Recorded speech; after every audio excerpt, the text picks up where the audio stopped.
नमस्कार दोस्तों, स्वागत है आपका विश्वामित्र ऑनलाइन एजुकेशन में। आज का जो हमारा वीडियो है वो है सामान्य भूगोल का पार्ट 8, जिसमें हम देखेंगे वायुमंडल संगठन एवं उसकी संरचना। इसके अंतर्गत हम देखेंगे ऑक्सीजन चक्र, नाइट्रोजन चक्र, कार्बन चक्र, शोभमंडल, समतापमंडल, मध्यमंडल, आयनमंडल और बहिर्मंडल। इनके बारे में जानकारी हम प्राप्त करेंगे। तो चलिए स्टार्ट करते हैं। वायु अनेक गैसों का मिश्रण होती हैं जो पृथ्वी को चारों ओर से घेरे होती हैं। पृथ्वी को चारों ओर से घेरे हुए हैं वायु और अन्य गैसें। वायु के इस घेरे को ही वायुमंडल कहते हैं। पृथ्वी के चारों ओर से जो वायु पृथ्वी को घेरे हुए है इसे ही वायुमंडल कहते हैं।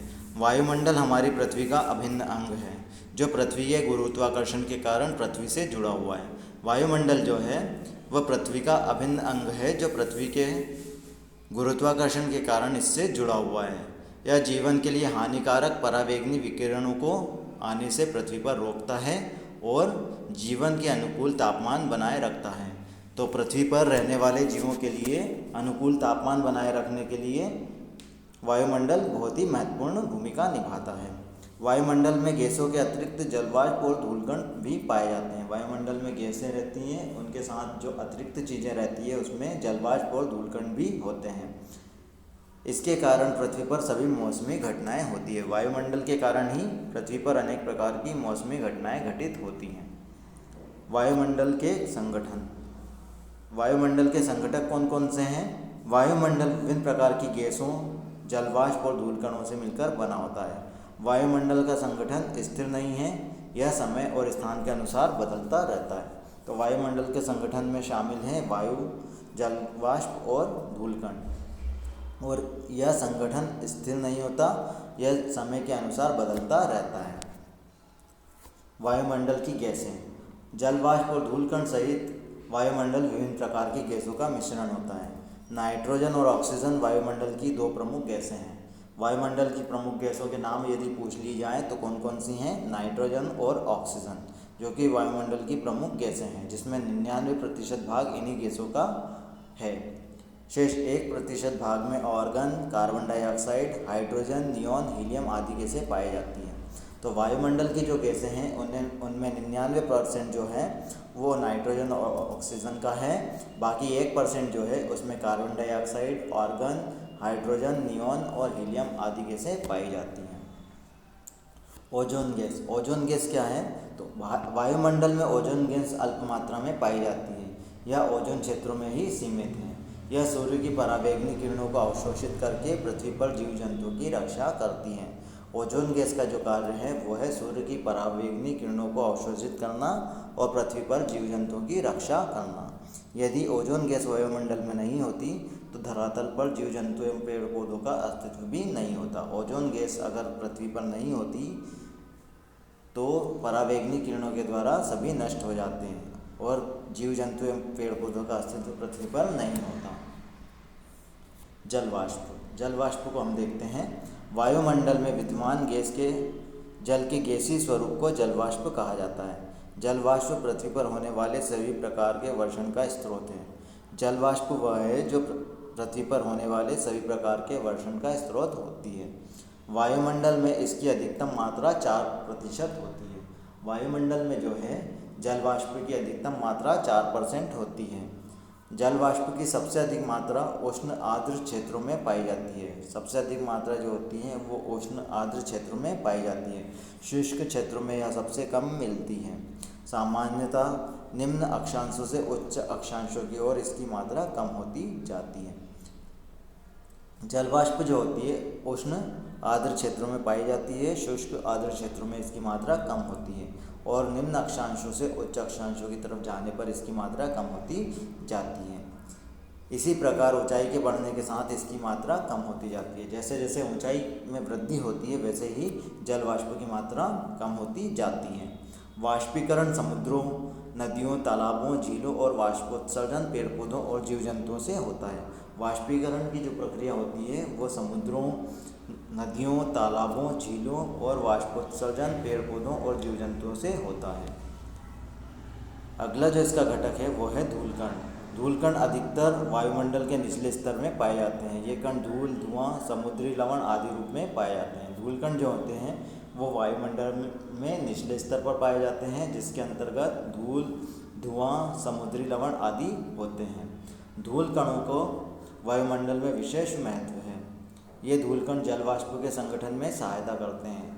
संगठन के समय जलवाष्प जलकणों के रूप में इन्हीं धूलकणों के चारों ओर संघनित हो जाती है, जिससे बादल बनते हैं और वर्षण संभव हो पाता है। तो धूलकण ही होते हैं जो कि बादल बनने में और उनके वर्षण में सहायता करते हैं। अब हम आगे देखते हैं वायुमंडल का महत्व। वायुमंडल का महत्व क्या है? ऑक्सीजन प्राणी जगत के लिए अति महत्वपूर्ण होती है। ऑक्सीजन जो है वो वायुमंडल का घटक है और जो कि प्राणी जगत के लिए अति महत्वपूर्ण होती है।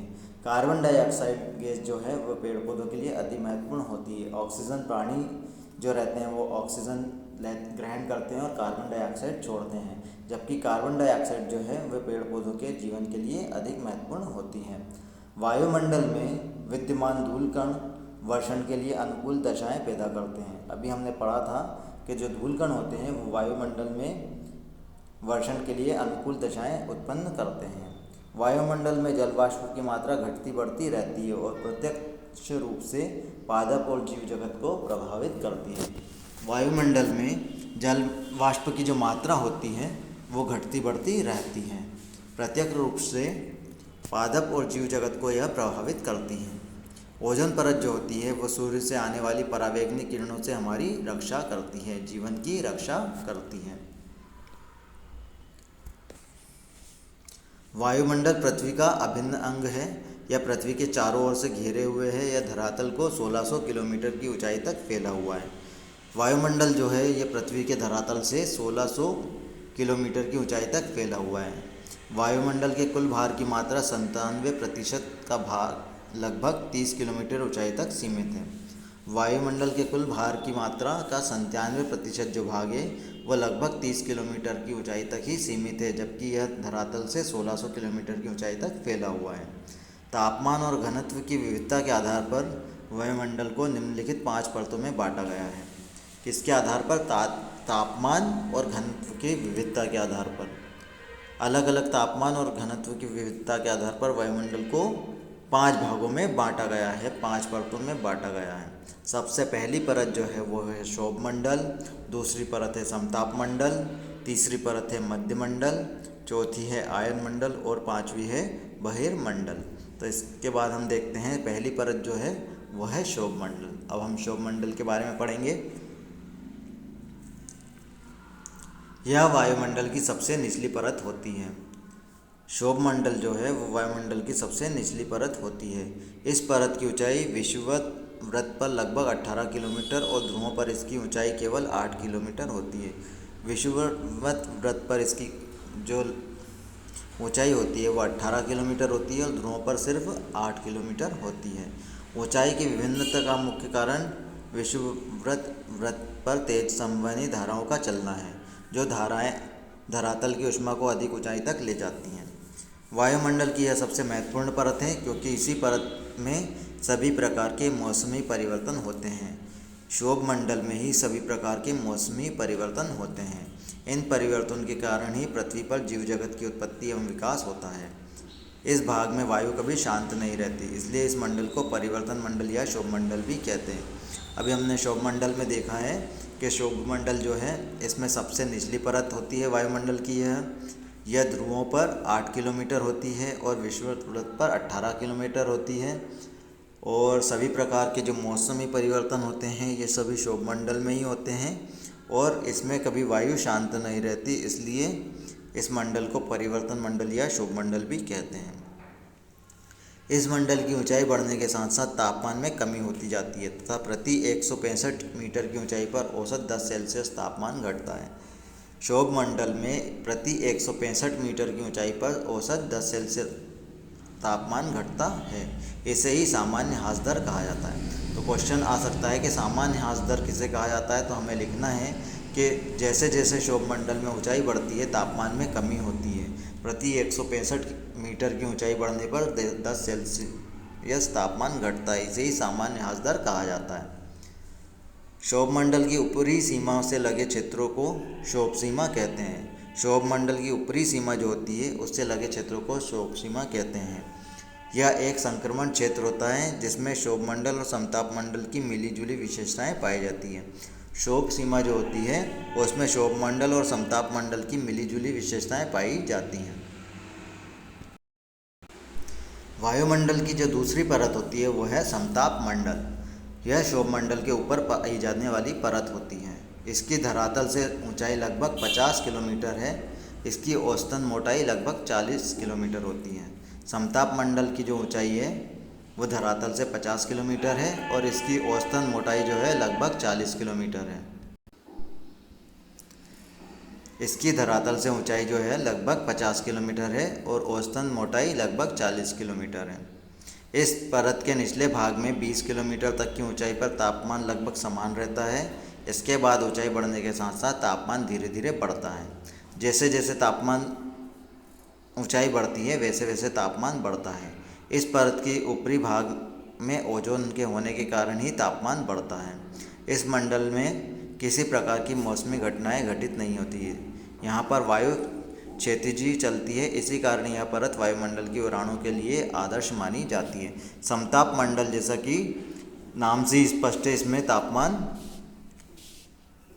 ओजोन के कारण तापमान बढ़ता है और इसमें मौसमी घटनाएं नहीं घटती, इसलिए इसे वायुमंडल की उड़ानों के लिए आदर्श माना जाता है। तीसरा है मध्यमंडल।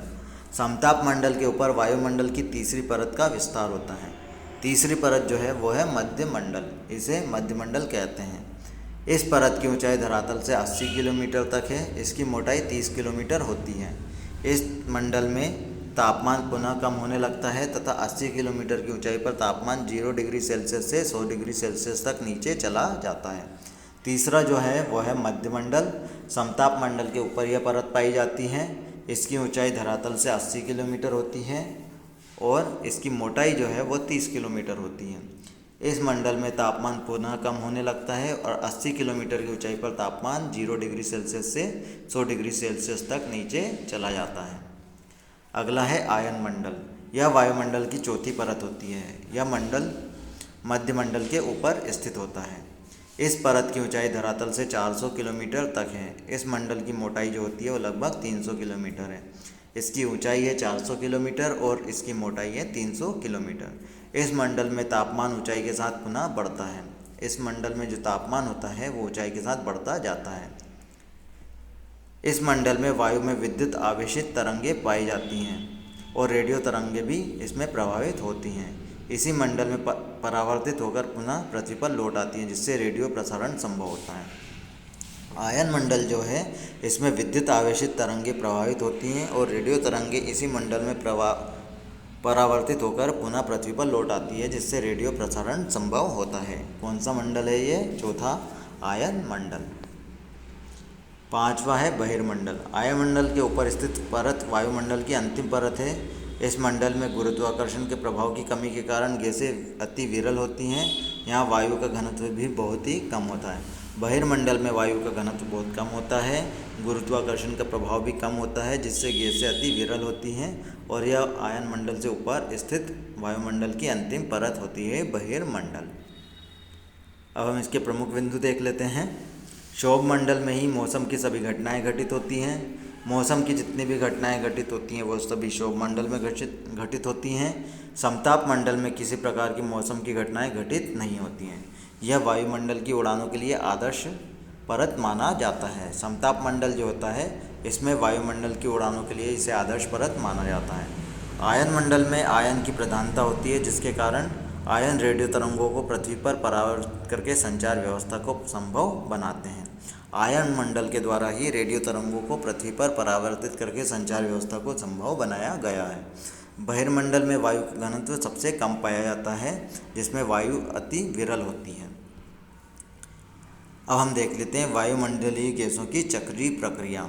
वायुमंडल में पाए जाने वाली प्रमुख गैसों का चक्रण। पहला है कार्बन चक्र, दूसरा है ऑक्सीजन चक्र और तीसरा है कार्बन डाइऑक्साइड चक्र। तो पहला है कार्बन चक्र। हम देखते हैं कार्बन चक्र में क्या होता है। वायुमंडल में कार्बन तत्व कार्बन डाइऑक्साइड गैस के रूप में विद्यमान होता है। हम सभी जानते हैं कि वायुमंडल में जो कार्बन तत्व होता है वो कार्बन डाइऑक्साइड गैस के रूप में विद्यमान होता है। समस्त जीवों में कार्बन का स्रोत वायुमंडल ही है। हरे पेड़ पौधे वायुमंडल से कार्बन डाइऑक्साइड प्राप्त करते हैं, जिसका उपयोग सूर्य प्रकाश के माध्यम से भोजन निर्माण हेतु करते हैं, जिसे प्रकाश संश्लेषण कहते हैं। हरे पौधे जो होते हैं वो वायुमंडल से कार्बन डाइऑक्साइड प्राप्त करते हैं और सूर्य के प्रकाश की उपस्थिति में भोजन का निर्माण करते हैं। इस प्रक्रिया को प्रकाश संश्लेषण की प्रक्रिया कहते हैं। इस क्रिया द्वारा पेड़ पौधे कार्बोहाइड्रेट भोजन के रूप में तैयार करते हैं।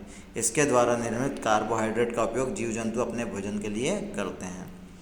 पृथ्वी पर कार्बन डाइऑक्साइड गैस जल भंडारों में घुली होती है और चूने के जमाव के रूप में इकट्ठी हो जाती है। चूने के पत्थर के अपघटन के बाद कार्बन डाइऑक्साइड वायुमंडल में पुनः पहुंच जाती है। इस प्रक्रिया को कार्बनीकरण कहते हैं।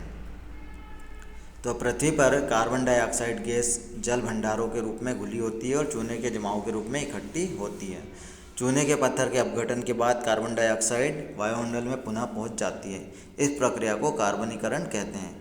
इस प्रकार वायुमंडल और पृथ्वी के जल भंडारों के बीच कार्बन डाइऑक्साइड का आदान प्रदान होता रहता है। इसी प्रक्रिया के दौरान वायुमंडल और पृथ्वी के जल भंडारों के बीच कार्बन डाइऑक्साइड का आदान प्रदान होता रहता है। पेड़ पौधे तथा जीव जंतु के श्वसन के द्वारा पौधे और जीव जंतुओं के अपघटकों द्वारा कोयला, पेट्रोलियम, प्राकृतिक गैस जैसे जीवाश्म ईंधन के जलने से उत्पन्न कार्बन डाइऑक्साइड गैस वायुमंडल में वापस चली जाती है। कार्बन चक्र, ये कार्बन चक्र को प्रदर्शित किया गया है चित्र में। इस प्रकार वायुमंडल से कार्बन डाइऑक्साइड का आना और धरातल से पुनः वायुमंडल में वापस जाने की प्रक्रिया निरंतर चलती रहती है और इससे कार्बन एवं जैवमंडल के बीच संतुलन बना रहता है। चित्र में सभी दर्शाया हुआ है। अगला जो है वो है हमारा ऑक्सीजन चक्र। ऑक्सीजन गैस वायुमंडल में लगभग 21% है और समस्त जीव जंतु वायुमंडल में उपस्थित ऑक्सीजन का उपयोग श्वसन के लिए करते हैं। जितने भी जीव जंतु हैं वो सभी ऑक्सीजन का उपयोग श्वसन के लिए करते हैं। ईंधन के रूप में लकड़ी, कोयला, पेट्रोलियम गैस आदि से जलने के लिए ऑक्सीजन आवश्यक होती है। ऑक्सीजन के बिना ये जल नहीं सकते हैं। इनके जलने के बाद कार्बन डाइऑक्साइड गैस उत्पन्न होती है। वायुमंडल में ऑक्सीजन का मुख्य स्रोत पेड़ पौधे होते हैं। जितने अधिक पेड़ पौधे होंगे ऑक्सीजन की मात्रा भी उतनी अधिक हमें प्राप्त होगी। हरे पेड़ पौधे में प्रकाश संश्लेषण के द्वारा उत्पन्न ऑक्सीजन वायुमंडल में वापस चली जाती है। इस प्रकार ऑक्सीजन चक्र की प्रक्रिया चलती रहती है। चित्र में दिया हुआ है ऑक्सीजन चक्र। अगला है नाइट्रोजन चक्र। नाइट्रोजन प्रत्येक जीवन का एक आवश्यक तत्व है। वायुमंडल में 78% नाइट्रोजन गैस पाई जाती है। ऑक्सीजन जो गैस है वो 21% पाई जाती है, जबकि नाइट्रोजन गैस जो है वो 78% पाई जाती है। और वायुमंडल में कुल मिलाकर 99% जो गैस है वो नाइट्रोजन और ऑक्सीजन पाई जाती हैं। तो नाइट्रोजन में 78% नाइट्रोजन गैस है वायुमंडल में। नाइट्रोजन का प्रमुख स्रोत मृदा में उपस्थित नाइट्रेट होते हैं। वायुमंडल से नाइट्रोजन वायुमंडलीय तथा औद्योगिक क्रियाओं द्वारा जैव घटक में प्रवेश करती है। पौधों में से नाइट्रोजन यौगिक खाद्य श्रृंखला आहार द्वारा जंतु में स्थानांतरित होते हैं। ये नाइट्रोजन चक्र दिया हुआ है, जिसमें बताया गया है कि नाइट्रोजन यौगिक खाद्य श्रृंखला द्वारा आहार के द्वारा जंतु में स्थानांतरित होते जाते हैं। वायुमंडल की नाइट्रोजन गैस को नाइट्रोजन के यौगिक में परिवर्तन करने की प्रक्रिया को ही नाइट्रोजन स्थिरीकरण कहते हैं। वायुमंडल की नाइट्रोजन गैस को नाइट्रोजन के यौगिक में परिवर्तित करने की जो प्रक्रिया होती है वही नाइट्रोजन स्थिरीकरण कहलाती है। पेड़ पौधे के सूखने और जीव जंतु के मरने पर जीवाणु द्वारा अपघटन होता है। इससे नाइट्रोजन गैस बनती है जो फिर से वायुमंडल में वापस चली जाती है। इस तरह नाइट्रोजन गैस की चक्रीय प्रक्रिया पूर्ण होती है। तो अगर आपको ये वीडियो पसंद आया तो वीडियो को लाइक और शेयर कीजिए। साथ ही अभी तक अगर आपने हमारे चैनल को सब्सक्राइब नहीं किया तो चैनल को सब्सक्राइब करें, ताकि जैसे ही हम कोई सा नया वीडियो अपने चैनल पर अपलोड करें तो उसका नोटिफिकेशन आपको प्राप्त हो सके। यह हमारी भूगोल की क्रमबद्ध श्रृंखला है, जिसका हम एक के बाद एक वीडियो अपने चैनल पर टॉपिक वाइज अपलोड कर रहे हैं। तो सभी वीडियो प्राप्त करने के लिए आप हमारे चैनल की प्लेलिस्ट में जाकर देख सकते हैं। धन्यवाद।